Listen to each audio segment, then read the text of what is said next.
Bienvenido a Fuera de Micrófono, Fermín Bocos. ¿Qué tal? Bien, estupendamente. Gracias por invitarme. Es un placer y por otro lado, bueno, pues recordar tiempos, en algunos incluso hemos coincidido en alguna etapa. Pero vamos a empezar, si quieres, por aquellos inicios, porque claro, tú empezaste a estudiar medicina. Sí. ¿Qué se cruzó en tu camino para cambiar había sido a lo mejor un gran médico, no lo sabemos, ¿no? Bueno, de momento puedo considerarme un benefactor de la humanidad porque al no terminar la carrera no me llevé por delante a nadie. Pero dicho eso, se cruzó la política, Javier. Era la época álgida de la pretransición en Barcelona. Nosotros estudiamos en el clínico. Lo de estudiar es un eufemismo porque estábamos todo el día de huelga y todo el día con los follones y la policía y tal. Entonces, al final, pues un conjunto de circunstancias me llevó en algún momento tal vez a contar algo de lo que estaba pasando en una emisora, y de lo uno se va al otro, y al final con otro compañero con el que habíamos hecho viajes por África y tal, acabé en la radio, en Radio Barcelona, donde empecé. En Radio Barcelona, esa fue tu escuela, ¿no? Donde Radio empecé, Barcelona, sí, donde empecé, previo paso, porque entonces no había facultad de periodismo, por la escuela de periodismo. O sea, digamos, empecé en la radio y de la radio salté a la Escuela Oficial de Periodismo. Luego, años más tarde, me licencié en la Universidad Autónoma de Barcelona, pero ya vivía digamos, del periodismo.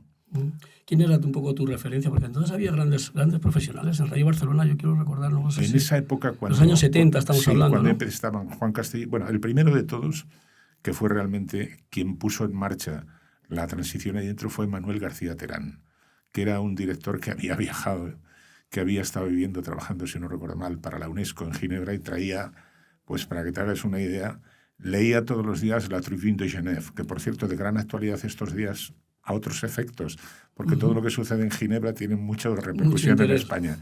Y ahí estaba Juan Castelló Rovira, que ya murió, estaba Salvador Escamilla, y empezando al mismo tiempo que empecé yo, estaba Joaquín María Puyal, un referente del deporte. Y también alguien malogrado, Alex Botines, en deportes, que murió pues muy joven, ¿no? Era una época, como te digo, de cambio. Había sido director Carlos Sentís, Manuel Terán le sucedió, y en aquel momento Radio Barcelona se convirtió en la punta de lanza de lo que era la radiodifusión, llamémosle moderna o digamos, tradición de donde veníamos, con programas que, por ejemplo, el informativo de las 8, que pusimos en marcha un grupo de chicos muy jóvenes, deberías tener 24, 25 años, conseguimos un premio Ondas al primer año de emisión, lo cual, y el cambio que introdujo ese programa fue un formato en el que los testimonios no pasaban nunca de 20, de 15, 17 segundos, cuando veníamos de informativos clásicos al uso, con verdaderas mini entrevistas. Entonces, el poder contar en 30 minutos todo lo que había acontecido en el día, con testimonios de uno o dos protagonistas en cada una de las noticias, aquello fue... Ahora es lo que desde hace unos cuantos años se escucha en la radio. Pero te estoy hablando del año 76, 77, si no recuerdo mal. Es decir, del siglo pasado. Oye, eso de triunfar joven, bueno, hemos dicho lo del premio y tal, eso te supone, bueno, pues quizá ponerte en el punto de mira siempre se ha dicho que al final, en Madrid es la capital, a ti te llama, creo que Iñaki Gabilondo, para que te vayas con él a la tele, o hubo antes, sí, cuéntame. No, yo te digo. Igual me he adelantado. Fíjate cómo eran los tiempos, porque la cadena SER tuvo dos propietarios, la familia Fontán, correcto, Eugenio Fontán y su hermano, que era presidente del Senado en la época de la UCD, y posteriormente Jesús de Polanco, del Grupo Prisa. En la época en la que arrancamos el informativo de las 8, se emitía desde Barcelona, con una única condición, que no revelara la cabecera, de dónde se emitía. Es decir, el venir de una radio centralizada, en Radio Nacional, Radio España, que existía entonces todavía, por supuesto la propia cadena SER, la cadena de ondas populares tampoco tenía una estructura radial, lo que luego fue la COPE. Entonces la condición era que no se revelara en ningún momento, y la verdad es que nos dieron tal grado de libertad que lo aprovechamos, hasta el punto de que en algún momento el presentador y director del programa, que era yo, pidió la dimisión del director general de Radio Televisión Española de entonces, que era, si no recuerdo mal, un pariente muy próximo del presidente de la Academia. Y lo que podríamos llamar la reconvención terminó en llamarle la atención a aquel joven aguerrido que había tenido, digamos, el atrevimiento de pedir la dimisión explicando el porqué, y el presidente de la compañía, que era don Antonio Garríes y Díaz Cañabate, me dijo: joven, no lo olvidaré nunca.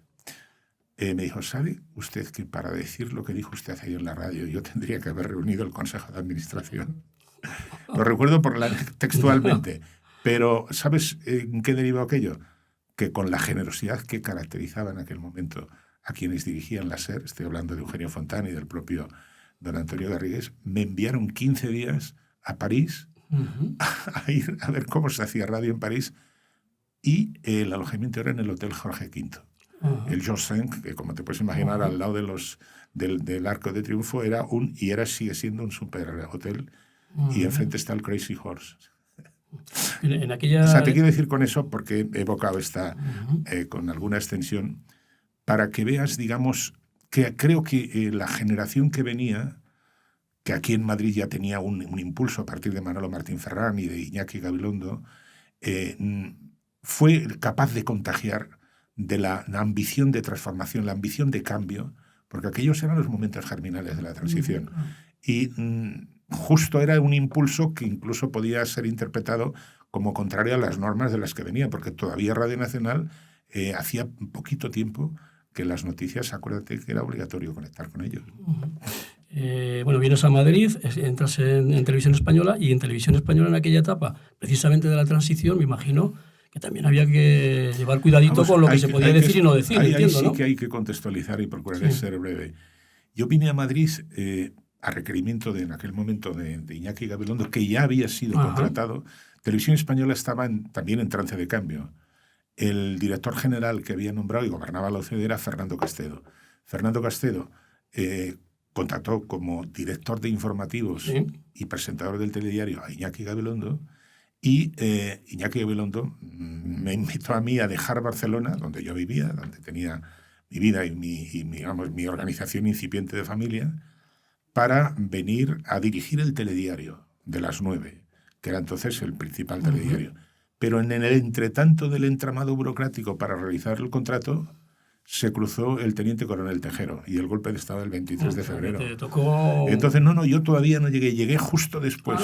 Y en el mismo momento de llegar ya habían liquidado a Iñaki Gabilondo, con lo cual se produjo ahí, digamos, una situación que gracias a la sustitución de Iñaki por Pedro Urquicia, del que tengo el mejor de los recuerdos como gran amigo con el que luego trabajamos juntos en Telemadrid, continué unos meses, pero pocos meses. Porque pese a que Leopoldo Calvo Sotelo, digamos, hizo cuanto pudo para disminuir un poco la parte más arisca del golpe, Televisión Española había sido, recordemos que los golpistas no solo amenazaron con ocupar las emisoras, sino que en el caso de Radio Nacional llegaron a entrar en el despacho del director, en el despacho del director general, con un CEDME. Un capitán del cuartel que estaba al lado llegó a amenazar al director. Resumen, me quedé, digamos, colgado de tal. Pero tuve el tiempo suficiente como para ver que allí dentro pues había compañeros, algunos de ellos que luego tuvieron, digamos, una carrera propia, como Luis Mariñas, ¿te acordarás? Y luego nos echaron a todos. Robles Piquer, que era cuñado de Manuel Fraga, le nombraron director general, y lo primero que hizo fue acabar con todo el equipo anterior. No voy a comentarlo porque yo creo que la nostalgia es un error. Y yo creo que a las pruebas me remito. Con los nuevos canales de televisión que empezaron a funcionar después, dejaron bien claro que había otras formas de hacer la tele, ¿no? Antes de que llegaran los canales privados, la televisión autonómica, hay una etapa que me gustaría que hicieras alguna valoración, que fue como director de informativos, también muy joven todavía, de la COPE, ¿no? Con un equipo en el que, por aquí veo la foto. Claro, y entonces este no era mi equipo, yo formaba parte de tu equipo. Pero te quiero decir que yo formaba parte de este maravilloso equipo. En esta mesa, como veis, está Luis del Olmo, Encarna Sánchez, Quintín Rodríguez y Alejo García. Que tanto Encarna como Alejo ya nos han ahí tirando el córner, ¿no? Claro, exactamente. Yo ahí, en ese entretanto que yo iba a volver a la cadena SER, porque tenía una excedencia, la verdad es que me hicieron una oferta que no podía rechazar. Poner en marcha los servicios informativos de la cadena de ondas populares. La COPE luego fue, porque había emisoras en algunas cabeceras de provincia que no conectaban con la central. Entonces, montar los servicios informativos es una etapa de la que yo guardo realmente muy buen recuerdo en la COPE con los compañeros que estaban allí.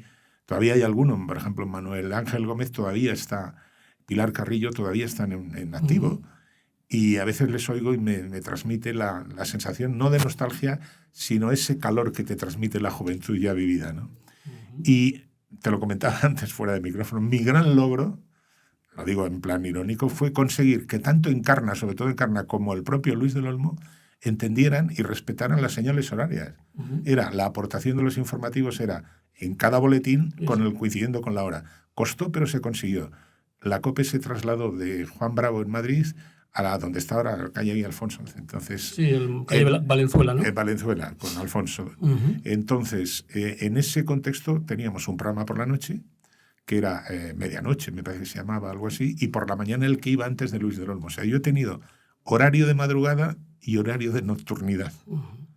¿Y dónde te has sentido más a gusto? No sé, en la radio, que fue donde te y luego volví a la cadena SER. Y luego la tele, porque claro, yo te digo, luego por no extendernos mucho, pero claro, luego volví a la cadena SER y estuve 3 años y pico, 4 en Hora 25, dirigiendo y presentando Hora 25. Y después volví a Televisión Española a requerimiento de Pilar Miró, que en paz descanse, una buena amiga, que me nombró director del área internacional y también del área externa, que era lo que controlaba, digamos, la relación con América, lo que iba a ser el SIN, el Servicio Iberoamericano de Noticias, que era el germen, que luego no, como la echaron, del Canal Internacional, del Canal Internacional de Televisión Española, que luego, como ya sabes, que destituyeron a Pilar Miró, no se pudo hacer.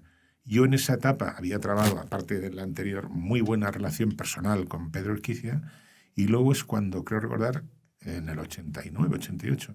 Telemadrid, ¿no? Montamos Telemadrid. Claro. Montamos Telemadrid con el tiempo justo, porque había empezado en el 2 de octubre para retransmitir la caída del muro de Berlín, con Hilario Pino, con Vicente Vallés, con Susana Finstein, con Victoria Lafora, con compañeros que luego cada uno ha tenido su vida, pero que Vicente, que venía de deportes, Vicente había sido lo que llamaban eran los becarios de la cadena SER, llamaban, no me acuerdo el nombre que tenía.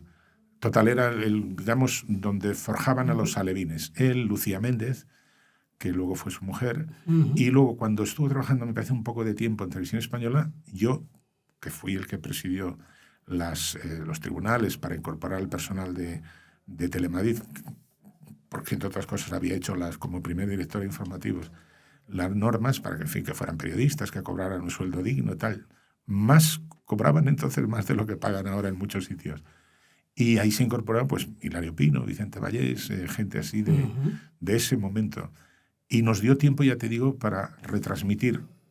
Hoy Telemadrid es Teleberlín, y al lado de Hilario, que estaba con una gabardina que le había prestado una compañera de producción porque no teníamos nada. Pagamos el viaje tirando de tarjetas, acabamos de empezar en octubre, y eso fue en noviembre. Estaba Dan Rader, imagínate, el mítico Dan Rader al lado de Telemadrid, que era, en aquel momento, como era el primer canal que salía, digamos, que emitía en términos de disputa noble y leal con Televisión Española, tuvimos un éxito, llegó a tener un 42% de audiencia en Madrid. Le llamaban el canalillo, que era también es verdad, que para Telemadrid fulano de tal, para tal, digamos lo que hicimos, lo que hice, o impulsé, bueno, pero lo que tratamos de impulsar fue un poco el modelo americano. Ya sabes que es lo típico para la CNN, tal. Y de ahí venimos. Bueno, de ahí pasamos a donde, ya no me acuerdo. Yo no sé, pero a Telecinco. Yo sí recuerdo incluso haberte hecho alguna entrevista cuando yo era a los finales de los 90, como director de informativo y presentador en Telecinco de los informativos de fin de semana, ¿no? Sí, pero antes de eso, claro. Antes de eso estuve 5 o 6 años de director de Radio Exterior de España, porque volví a Radio Exterior de España, a la Radio Nacional, que es una emisora la emisora que emite hacia afuera, donde yo creo que el logro que se consiguió fue que todos los programas se hicieran en directo, que le parecerá a cualquiera que pueda tener interés por estas memorias que sería lo propio, pero no lo era. No lo era. Entonces hay que pensar que Radio Exterior de España emite para para todos los continentes, con programaciones de 70 y tantas horas, de 72, porque había... Bueno, total, fue una etapa muy buena, muy de dinamizar lo que era la redacción. Pasó de ser, digamos, una redacción en la que se consideraba que estaban ya quienes estaban un poco de retirada, a recobrar el brío que te da el directo. Si tienes que contar lo que está pasando... Recuerdo un día aciago cuando se produjo el asesinato de Miguel Ángel Blanco, que toda España, salvo una parte de, en fin, quienes estaban y ahora eran cómplices de los asesinos, se volcaron en la calle, que aquel directo que dio Radio Exterior de España se emitió para todo el mundo. Y le dio, yo creo que a los trabajadores, a los compañeros de la emisora, les dio la idea de la importancia que tenía la emisora. Como servicio público. Porque no, claro, es que hay que entender una cosa, que los compañeros, pues Radio Exterior sigue funcionando, que hablan y trabajan en Radio Exterior de España no les escuchan en su casa. Y entonces ese pequeño hándicap de hacer algo que los demás no pueden valorar para aplaudir o para criticar, yo creo que aquello encontramos la fórmula. Y luego ya, pues, volví, eso exactamente, luego ya me contrataron en Telecinco para presentar lo que tienes aquí, el informativo del fin de semana, sí, esa foto. Mi bigote, bueno, todos hemos sido jóvenes, incluso más jóvenes que ahora, ¿verdad? Porque esto de la juventud se pasa con el tiempo, pero no sé por qué, de dónde viene. Vamos a cambiar un poquito, vamos a dejar un poco, si te parece, los medios, donde has hecho ya prácticamente de todo: radio pública, radio privada, televisión pública, televisión privada, mucho tiempo. Ha sido tertuliano en las emisoras de radio. Con Luis del Olmo, muchos años. ¿No? Luego he presentado el informativo de la noche, el 24 horas, de Radio Nacional de España, con yo creo que la tertulia más plural que ha tenido nunca, desde luego, la radio pública. Y me atrevería a decir que incluso las demás radios. Con todos los emisores, los directores, prácticamente todos los directores de los medios de entonces. Con el contraste entre el director de Deia y el de ABC, pasando por el de La Razón o las directora junta del País, por no hablar del Ideal de Granada. Es decir, bueno, ese conjunto entreverado, pues me parece que estaba también José Antonio Marina o Fernando Sabater, a quien habéis tenido hace poco aquí. Sí, ayer precisamente. Daba una idea de pluralismo, yo creo, realmente que justifica el hecho de la radio pública, ¿no? Porque si el oyente quiere hacerse una idea de las cosas, tiene que escuchar muchas emisoras, tiene que leer muchos periódicos, pero como eso no es humanamente posible, si tienes a los directores de los medios, te dan una síntesis y encima es gratis, porque la radio no cuesta nada. Escucharla, digo. ¿De dónde nace tu vocación por el mundo del mundo clásico, por los dioses, por los mitos, por esa cultura? Lo de los dioses es subsidiario. ¿Lo generas en los viajes? En los viajes. Yo siempre he procurado viajar mucho. Yo creo que además siempre he tenido la idea, querido Javier, de que para ser periodista no se necesita, digamos, no tiene que haber un tránsito académico. Me parece muy bien, ya te digo, yo me licencié en periodismo en la Universidad Autónoma de Barcelona, pero podía haber sido periodista, como ha habido grandes periodistas que tenían otras carreras de otras disciplinas o ninguna, pero habían leído mucho y viajado más, o viajado mucho y leído más. Yo creo que el núcleo de la exigencia base para trabajar en el periodismo, entre otros medios, en la radio o en la televisión, es estar muy viajado y muy leído, porque a partir de ahí puedes ofrecer al telespectador, al radioescucha o al lector algo fundamental, que es el porqué de las cosas, la contextualización. Ahora mismo lo que está pasando en Oriente Próximo. Si uno no sabe lo que pasó en el 48, cuando se creó el Estado de Israel, Naciones Unidas, la Declaración Balfour y tal, no acaba de entender lo que está pasando. Y lo malo, querido Javier, es que ya nadie o casi nadie tiene tiempo para escuchar. Desde luego, en las tertulias no. La gente va directamente a imponer un criterio tal, muchas veces un criterio mercenario, porque procede de argumentarios de partidos políticos, ni siquiera es fruto de la opinión de alguien, aunque hay algunos tertulianos, lógicamente, que tienen su propio criterio, pero que al final el formato no da pie a la contextualización, y eso es malo. Eso es malo porque entonces lo que pasa es que acaba uno surfeando, quedándote en la superficie de las cosas. Y me viene, como te digo, viene del mundo clásico. Mi primer viaje a Grecia debió ser hace muchos años, el siglo pasado. Y a partir de ahí la fascinación por la belleza del mundo clásico. No se puede entender nuestro mundo Javier, sin saber, hablando de contextualización, que es el resultado de un cruce entre la cultura judeocristiana y la grecolatina. Venimos de Grecia, de Roma y de Jerusalén. Y las humanidades son el trasunto que nos transporta a la filosofía. Y la filosofía es la gran aportación del pensamiento griego. El que nos enseñó, les enseñó y ha sobrevivido a lo largo de los siglos a pensar, a ser libres, hombres y mujeres libres. Y a partir de ahí no es difícil enamorarse de algo que está tan rodeado de belleza como es el mundo clásico, ¿no? En alguna entrevista reciente que he visto preparando la entrevista, tú decías que la supresión de las humanidades es el suicidio de las nuevas generaciones. Deberíamos de estar preocupados en lugar de formar a la gente para ver si en actitudes de trabajos y tal. Como que parece que eso Javier, espero que haz una reflexión sobre ello. Espero que compartas esa idea. Sí, la comparto. Digamos, quizá es excesivo hablar de suicidio, pero lo que está claro es una cosa, es que suprimir de los planes de estudio la filosofía, las humanidades, empezar a explicar, narrar la historia de España a partir de 1812, como si España no hubiera existido antes. ¿Cómo puede entender cualquier persona que nos esté escuchando ahora, que vaya a leer The Objective y tenga 25 años y pase por una calle en la que se encuentre con los nombres de los reyes godos, no sabría de qué le están hablando? O la calle Felipe II, que está aquí al lado, la plaza Felipe II. España no nació en 1812. Tenemos cerca de 5 siglos largos detrás, si es que no nos queremos remontar a la Hispania romana, que todavía nos llevaría mucho más atrás.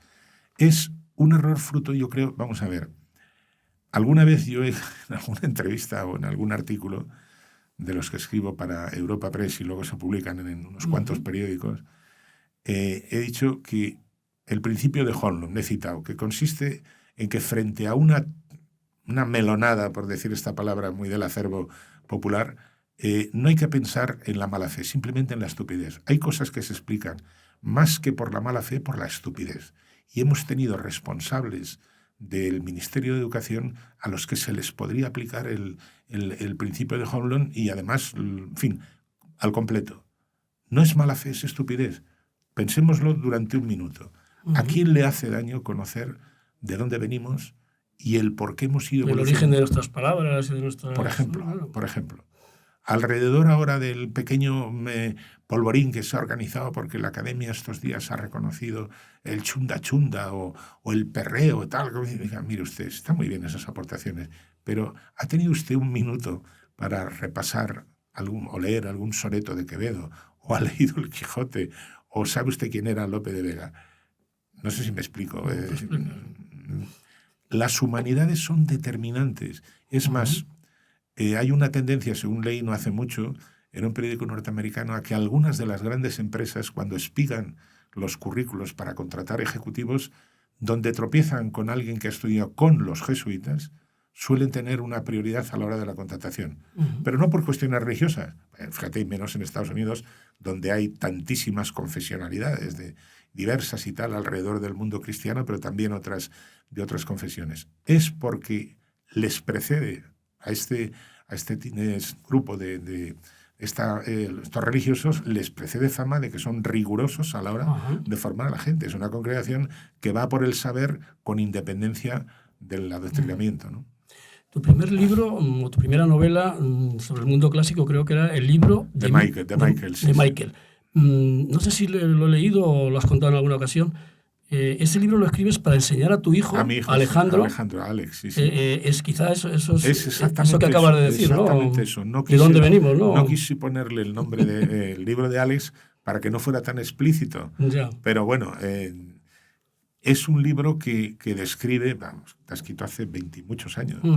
Es un libro es un libro iniciático. La historia de un adolescente, preadolescente, 12, 13 años, al que sus padres como premio de las buenas notas le llevan un viaje a Grecia y le van explicando lo que es el Partenón, lo que es Delfos, lo que es el Cabos Union, lo que es la filosofía, los viajes de Ulises, y alrededor de eso se va configurando una forma de entender la vida.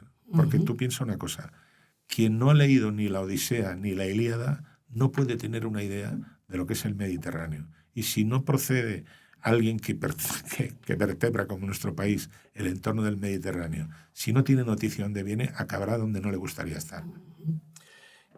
Alguna vez se ha dicho, yo no sé si fue Unamuno el que dijo esa frase de los nacionalismos se curan viajando. Desgraciadamente. Ahora viajamos mucho, entonces, ¿cómo es que no se curan algunos nacionalismos? Pues porque don Miguel, los tenemos aquí muy recientes, don ¿no? Miguel, a don Miguel le asistían muchas virtudes, pero no la de la profecía. Todo lo contrario, ahora para seguir la deriva de los nacionalistas hay que viajar mucho y fuera de España, como bien sabes. Sí.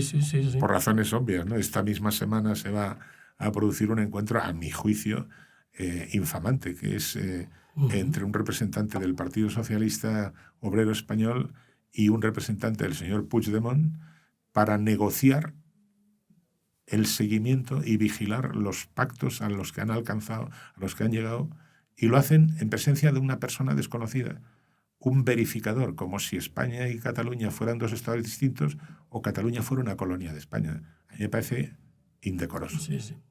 O sea, el tiempo que estamos viviendo es como... Hay de todo, pero me parece está cargado de elementos inquietantes. Digo el tiempo político. En uno de tus libros también tocas precisamente el tema de la prensa. Algo no funciona, me parece que es el título. Espera. Se titula, que no tengo aquí la chuleta. Se titula, es una novela, Algo va mal. Algo va mal, efectivamente. Y lo que trato es de contar, es un thriller, es una novela negra.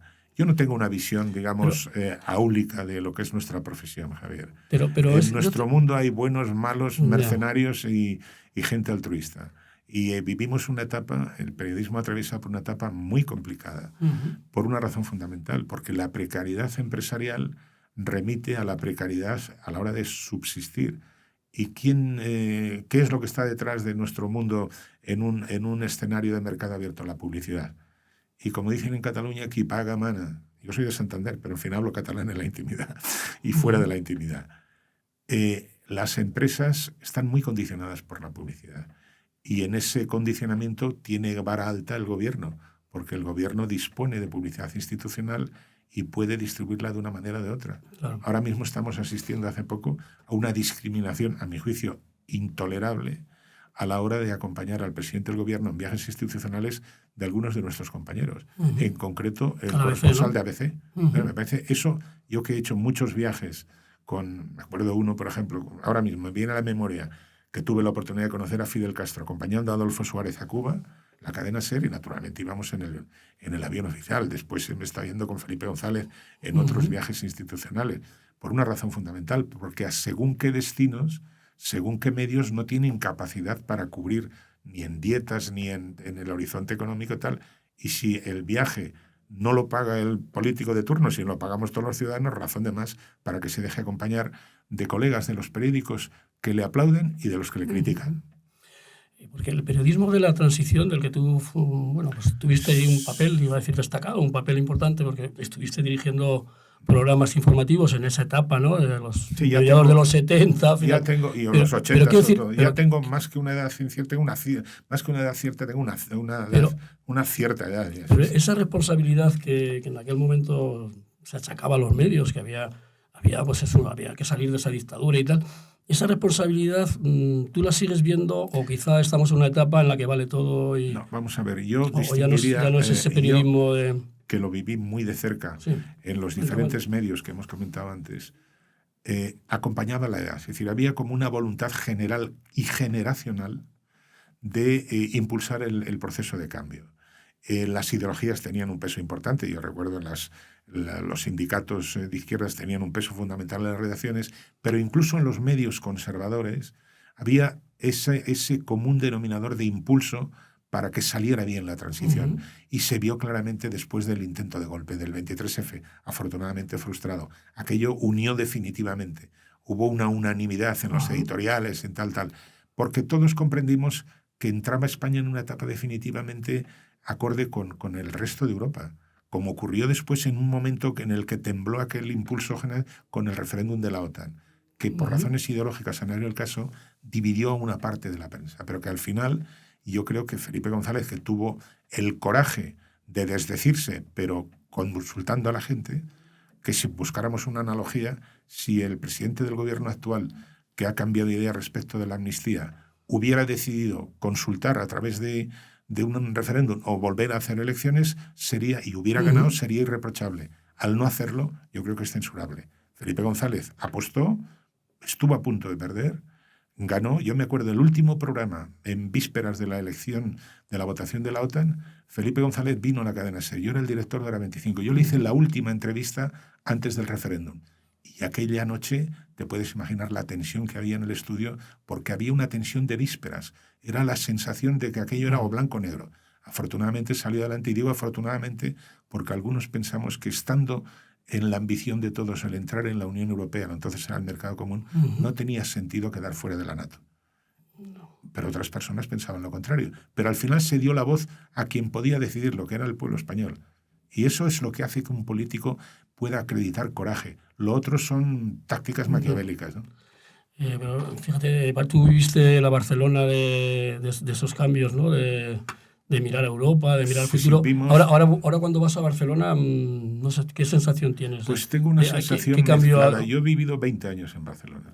Y la primera entrevista que se le hizo a Josep Tarradellas en Sant Martín le Vell la hicimos en Radio Barcelona. Pero también la primera entrevista que se hizo a Jordi Pujol en la radio, en una época en la que estaban tal. Y la primera entrevista que se le hizo a Santiago Carrillo, que se hizo en un juego muy, muy, muy divertido. Santiago Carrillo vino a Barcelona en una época en la que estaba, que no sabía si era legal o ilegal, tal. Le habían dado la revista Mundo un premio internacional a Enrico Berlinguer, el secretario general del Partido Comunista Italiano, del PCI. Iñaki Gabilondo presentaba Hora 25. Yo era el corresponsal de Hora 25. Y concerté a través de Ramón Tamames la entrevista en el Hotel Ritz, y Iñaki abrió la Hora 25 diciendo: buenas noches, tal. Creo que hoy tenemos Fermín Bocos tiene un protagonista, tal. Y digo, sí, creo que vamos a escuchar una voz que hace más de 40 años que no se escucha en España. Señor Carrillo, buenas noches. Hola, buenas noches, con aquella voz de caverna que tenía, ¿no? Iñaki ya siguió la entrevista, yo también repregunté y demás. Claro, era una época en la que acababa de quitarse la peluca, que este es un recuerdo que para los más jóvenes no sabrá ni a qué remite, ¿no? Y en aquel momento Radio Barcelona fue de verdad puntera en López Raimundo, que era otro de los secretarios generales del PSUV, que nunca le habían detenido, nunca. También apareció en la radio, me acuerdo, la primera entrevista que se le hizo después de la guerra a la única ministra anarquista que ha tenido España, Federica Montseny, que estaba medio sorda, y nos costó desde Toulouse, que fuimos a Toulouse y había que repetirle las preguntas. Luego tuvimos aquí a Diego Abad de Santillán en Madrid. Es decir, en esa época era el momento en el que una parte de la España que había quedado preterida en razón del peso de la dictadura y en definitiva, de las censuras, pues ponerla otra vez en circulación. Y la radio colaboró. En aquel momento no había nada como la radio. Era la punta de lanza del cambio. Luego vinieron medios como, por ejemplo, el diario El País o la revista Cambio 16, que ya estaba funcionando, ¿te acuerdas? Era un momento en el que se consumía radio y prensa, porque la televisión no había más que una, que era la pública. El liderazgo fuerte, o sea, los grandes líderes, parece que también los situamos a veces en el pasado. ¿Qué ha ocurrido para que ahora mismo, no sé... Bueno, es que vamos a ver... Los, digamos, políticos con carisma, políticos que tienen un sentido de Estado... Es que pides mucho. Con tu larga experiencia seguro que puedes opinar... Pides mucho, Javier, pides mucho. Sí es cierto, para no por eludir nada, es decir, yo no tengo otra atadura que mi pérdida de memoria, que es lo propio de la edad. Y además es una pérdida voluntaria. Mi lema en la vida en estos momentos es buena salud y mala memoria. Te lo he escuchado alguna vez. Bueno, que además lo recomiendo porque... porque la felicidad es esa, ¿no? Porque, bueno, por lo menos da resultados si hay buena salud. Buena salud. Entonces, y mala memoria. Bueno, luego hay algún amigo divertido que tiene un sentido irónico de la vida y dice, bueno, mira, en estos momentos, tal como están las cosas, solo hay 3 cosas a las que uno se puede agarrar. Dice, la familia, los amigos y de vez en cuando un rodaballo. Digo, bueno, pues no está mal, no está. Pero por volver a la pregunta, lo que sí echo de menos, como los tiempos en los que iba a las Cortes, antes de hacer el programa de la radio por la noche, es a los buenos y formados oradores. Hemos tenido diputados que tenían una capacidad dialéctica formidable, que se notaba que detrás de lo que decían había muchas horas de ilustración.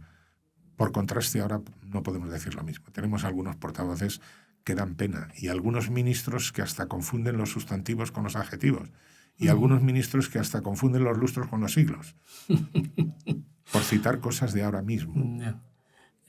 Bueno, para ir un poco ya así terminando, pero hay un tema que no podemos dejar pasar por alto, que es tu última novela, ¿no? O sea, Zeus y familia. Bueno, Zeus y familia no es una novela, Bueno, efectivamente, pero...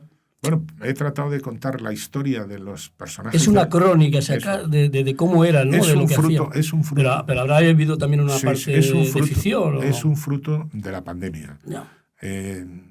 La pandemia dio para todo, para engordar, para hacer bicicleta, para salir a pasear el perro, en fin, para muchas cosas. A mí me dio por escribir este libro. Es una compilación de la puesta al día de los trabajos y los días de Hesíodo.